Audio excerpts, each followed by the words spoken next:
Top quality और consistent performance के लिए सिर्फ सिल्वर पंप नाम याद रखना। પહેલા જ ખાડાઓનું સામ્રાજ્ય જોવા મળી રહ્યું છે। ચોક બજાર વિસ્તારમાં ખાડા રાજથી સ્થાનિકો ત્રાહિમામ પોકારી ઉઠ્યા છે। સતત 2 મહિનાથી ચાલતા ગટર લાઇનના કામથી લોકો પરેશાન થયા છે।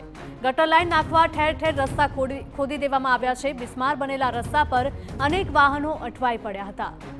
ઉભરાતી ગટરો, મચ્છરોના ઉપદ્રવથી લોકોમાં રોષ ફેલાયો છે। અનેક રજૂઆતો બાદ પણ તંત્રના આંખ આડા કાન।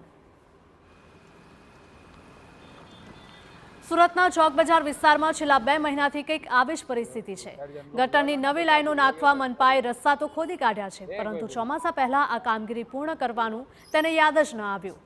ભરીમાતા, ફૂલવાડી, મદીના મસ્જિદ પાસે હાલ ચિંતાજનક સ્થિતિ ઊભી થઈ છે। રિપેરિંગ કામને લીધે એક તરફ ગટરો ઉભરાઈ રહી છે, તો બીજી તરફ મચ્છરોના ઉપદ્રવથી લોકો પરેશાન। મચ્છરનો ઉપદ્રવ થઈ ગયો છે, બીમારીની માંદગીની સમસ્યા ચાલુ થઈ ગઈ છે।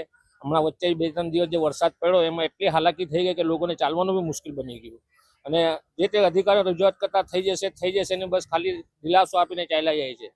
અને અમારી પાણીની લાઈનો બીજી તોડી લાયકી તો અમે અમારા ખર્ચે રિપેર કરાવી, એ લોકોને કહેતા એ લોકો કરી દઈશું।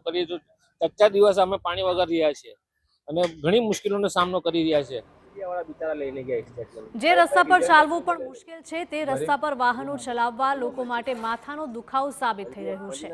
બિસ્માર રસ્તા ઉપર રોજ અનેક વાહનો આ જ રીતે અટવાઈ પડે છે, તો ભારે વાહનોને બહાર કાઢવા જેસીબીની મદદ લેવી પડે છે।